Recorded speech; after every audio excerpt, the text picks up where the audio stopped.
Welcome in, Braves Today, bravestoday.com. He's Lindsay Crosby. I'm Ben Taylor. Of course, it is brought to you by Plains Coffee. Go to plainscoffee.com. Promo code Braves. Get your 10% off. Smith-Shawver comes up, and I don't want to say dominates, but I was thoroughly impressed, Lindsay, because we're talking about a guy with a 6+ ERA in AAA, and he looked really good as far as the final game of the series. Yeah, and I had to make this same point to somebody else, actually a friend of mine, hosts a Cubs podcast, when he was kind of frustrated that they weren't dominating a guy with a 6.5 ERA in AAA. And I kind of had to explain, similar to spring training, AJ Smith-Shawver was specifically doing some stuff to work on his pitch mix in AAA. So like he threw his changeup a lot more. Last year, it was a clear fourth pitch. This year, it was...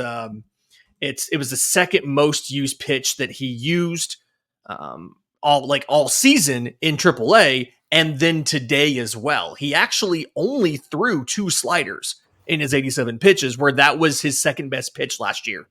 And so I don't know. And this is a note of the takeaways. I don't know if this change to being changeup heavy in this start today was something where he's been throwing so many more changeups than sliders in game that's what he felt comfortable with, and he's going to work the slider back in, or if this is some sort of permanent change the team has made to his pitch mix to go fastball, changeup, curveball versus fastball, curveball, slider. I could see them doing that for some platoon stuff.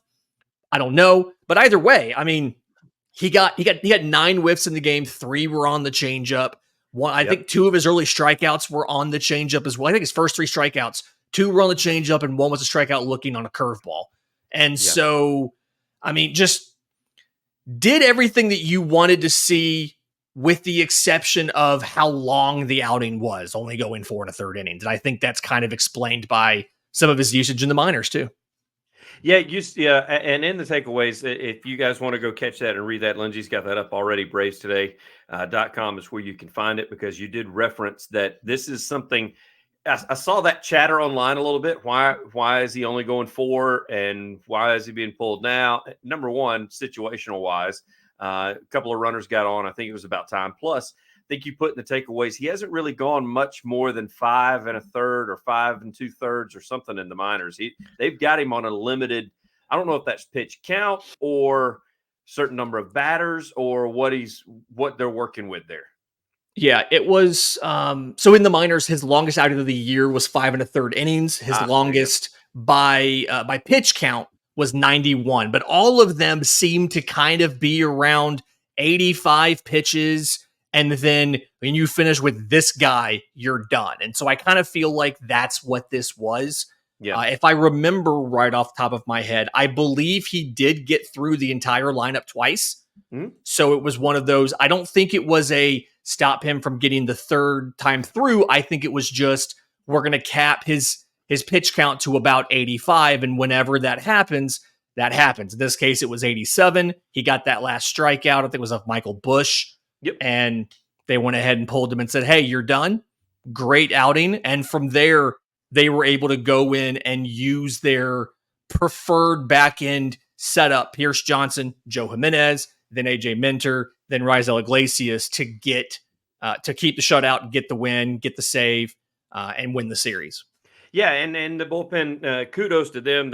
I've given them enough grief, but you and I were talking about it beforehand that there's some other ways that the Braves have had to find a win or get wins in this series, because they really are lucky to get a series win before they head to Pittsburgh and take on the Pirates. Yeah, like we all know that first game of the series was really frustrating. 0 for 14 with runners in scoring position, but everybody's excited about the 9 runs you put up in game 2. Atlanta still only went 2 for 7 with runners in scoring position in game 2. And then today was 1 for 10. The only hit they got in scoring position was Ozzie Albies singled, I believe scored Chadwick Tromp from second on a single. Yep. And so they finished the series going 3 for 21 with runners in scoring position. And the Braves did that thing today where they had more strikeouts than hits. That's one of those things I'm always kind of looking for, like a little rule of thumb to see how well they're seeing the opposing pitcher. And in this case, more strikeouts, 11 strikeouts, only 6 hits. One of those things that tells me like, okay, they're still not putting as many balls in play as they need to. They're still not seeing these pitchers as well as they should. And they actually only had 1 hit off of Ben Brown. Thankfully, he only went 4 innings, and literally they scored as soon as they got to Hayden Wieneski, and then picked up some more later off of Kyle Hendricks. But the offense still not quite where you want it, and I'd argue that you only win this series because your pitching staff puts up 2 consecutive shutouts. Max Fried solo on the first one, and then 6 different pitchers combining today to get one in what was a glorified bullpen game, the way Atlanta treated it, with being willing to throw everybody for an inning because they didn't have to use anybody on Wednesday.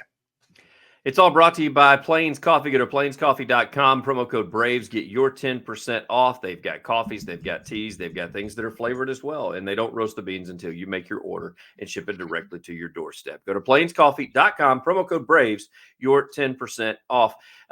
Lindsay, I'm going to ask you to do some black helicopters and some speculating here then, because now with his outing, Smith-Shawver's outing, this puts management in a peculiar situation. Do they keep him up?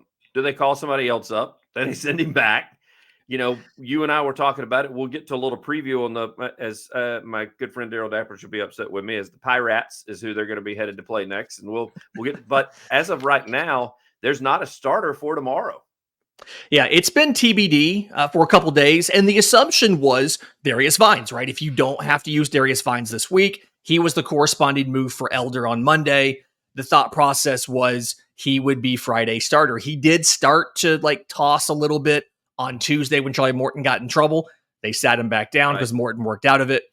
But after the game today, Brian Snitker was like very upfront with like, we have not decided on the Friday starter yet, when again, we all assumed it was going to be Vines. And to me, what that tells me is they are happy with what Smith-Shawver did. And the question now is, do we send him back down, replace him with somebody else? Like, you know, go back to get a reliever back in there. Do we start Vines? Do we call somebody else up and keep Vines in the pen as a long man? What do we do here? And I think that's kind of where you are. You saw Atlanta change the Gwinnett rotation as well. Alan Winans was taken out of the rotation. They put a TBD in. And so it's possible the team makes a move, either like what it feels like is possibly going to happen here is you're going to send Vines back down without ever having used him and call somebody up for the start tomorrow. Maybe Winans, maybe Dylan Dodd, and check and see when he threw last.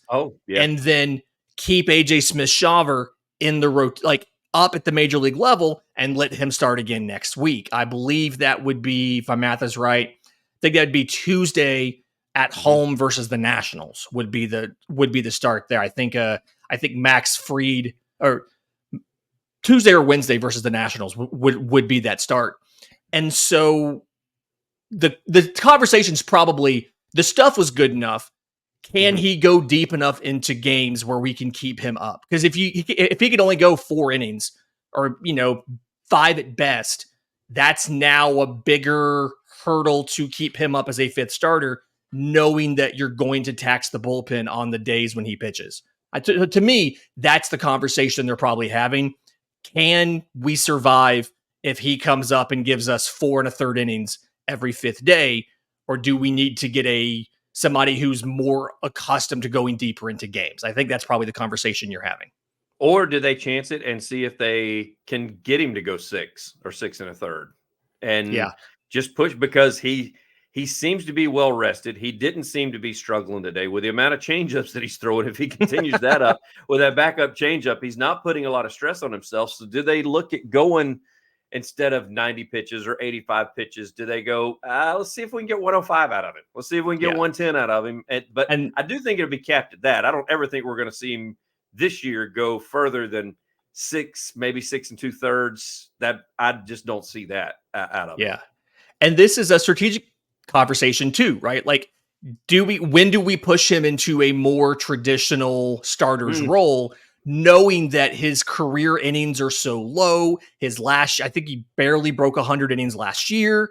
And if we assume we need to have him as an option when the postseason gets here, how much can we push him now so that he's still available in the postseason? Because you can leave him in Gwinnett and he can start once a week and throw 80 pitches and have more innings left when you get to September and October than he would have if he was up at the major league level, pitching every fifth day and being asked to go 100. And so that's kind of, I'm sure, some of the calculus they're going to have, because you can fill the starts. Like you've got Vines, you've got Winans, you've got Dodd. You can fill those innings.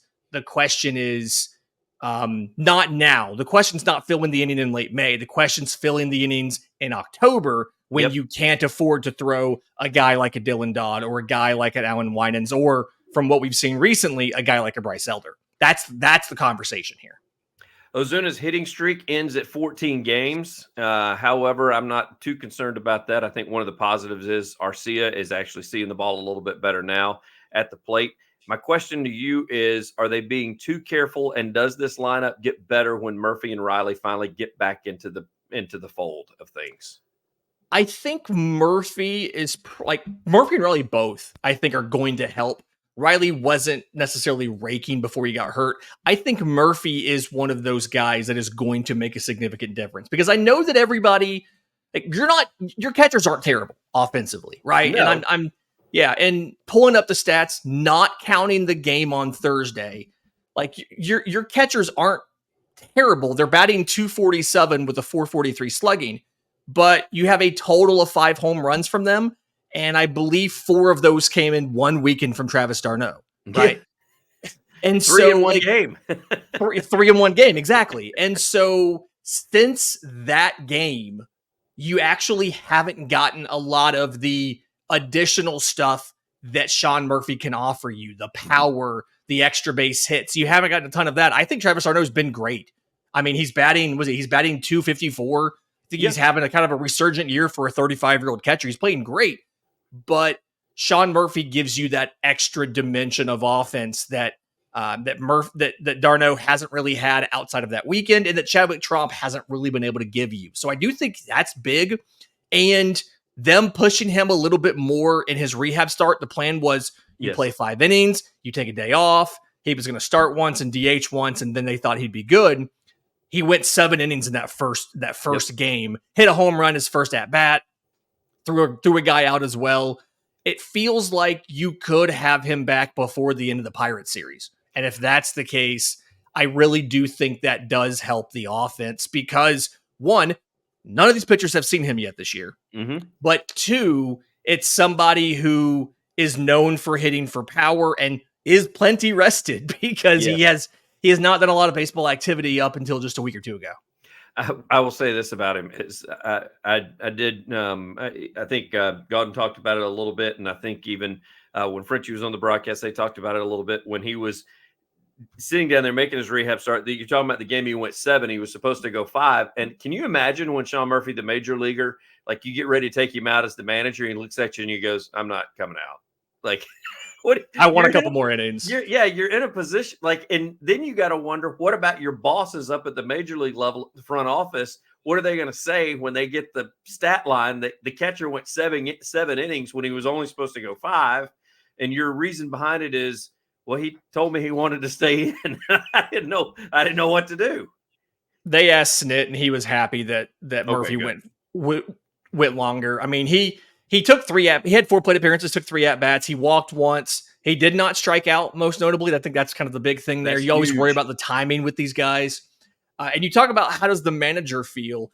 How do you think the pitcher feels? The opposing pitcher feels? Yeah. I mean, this was it's Jacksonville's system, or it's Jacksonville, Miami's system. This was 27-year-old Kyle Tyler trying to make it back to the majors. And the first batter he has to face is, Sean Murphy, who takes him deep. And he's like, great, I finally get to start in AAA, and I got to face a major leaguer up front. So there you go. Only run he gave up in 4 innings was Sean Murphy's homer. Of course. That's how that goes. Well, moving forward, the Pirates, you said we may see Murphy before the series. It would be great to see him get off the plane in Pittsburgh. I don't think that's going to happen. I Yeah. think it'd be one of those things where we may see him either the second game of the series or even the last game. It's at weird start times as far as these games are concerned over this weekend, starting with the Friday matchup and then Saturday, even an early game, and Sunday, of course, getaway. It's going to be an early game on Sunday because I got to get back anyway. So the Pirates I don't know what team we're going to get when we play the Pirates. The Pirates, the games that I've seen them play this year, very few. I've only watched 2 games that involve the Pirates because I did want to see Skeens pitch. I was about to say, you probably saw the Paul Skeens games. Yeah. So they either look like all-stars, which I think that rotates around Skeens type pitching because it gives them a little more adrenaline, a little more pumped up. They know who the guy is on the mound, or they could look like the Bad News Bears. So I'm still going to go 2 of 3 just because I still say I think this lineup has got to have a break. This whole, like you said, 3 for 21 has got to end at some point. I mean, 3 for 20, that's 21 at bat. At some point, it's got to come around. And I think that maybe these next few games, or at least next few series, this is when it finally happens because they're not idiots. They know. So I'm going to go 2 of 3 against the Pirates. Yeah, you have 2 lefties in this. Billy Falter on Friday at 6:40. Again, we don't know who that's going to be opposing him for Atlanta. We thought it would be Darius Vines. We don't know. Saturday, 4:05 p.m., Mitch Keller, Ronaldo Lopez. I believe this is the first time Ronaldo Lopez will start on regular rest all year. That's interesting there. And then Chris Sale, Martin Perez. Braves legend Martin Perez was here for just a little while with that Kelenic trade. I believe that's the right person. I could be wrong on this. But 1:35 on Sunday. I'm going to say 2 of 3 as well, although I do think it's very likely you don't see Sean Murphy back simply because I think the best case scenario is you'd fly him up after Gwinnett's game on Saturday to start on Sunday and come back. Knowing the team's back home on Monday, it makes sense to me that they would just end his rehab assignment after the Sunday game. He'd meet the team in Atlanta and go back in the lineup on Monday. That's what makes sense to me. So I feel like I'm going to say 2 of 3, but you don't see Sean Murphy despite what some of the traveling media seems to think about his activation. It'd be interesting to see, and that's another reason I went 2 of 3 is just because of who we have on the mound on the last 2 games of the series and how they pretty much have been the all-stars as far as what's been on the bump as far as this season has been concerned, especially with Chris Sale. So he's Ben Taylor. Go to BravesToday.com. Lindsay's got all of the written work up there. You can check that out, and you can catch it as well. Lindsay, as always, I greatly appreciate your time, sir. Thank you. I did just realize it was Marco Gonzalez that went from Atlanta to the Pirates, not Martin Perez. I had the lefty with the M first name mixed up. So I don't want to get angry comments here. It was Marco Gonzalez that went from Atlanta to the Pirates after the Jared Kelenic trade. Just clarify that. But thanks for having me. They still both saw as much. They both saw as much playing time with the Braves. There you go. You do have that going for you. BravesToday.com is where all the info is. Lindsay, thanks, man. Thanks, buddy.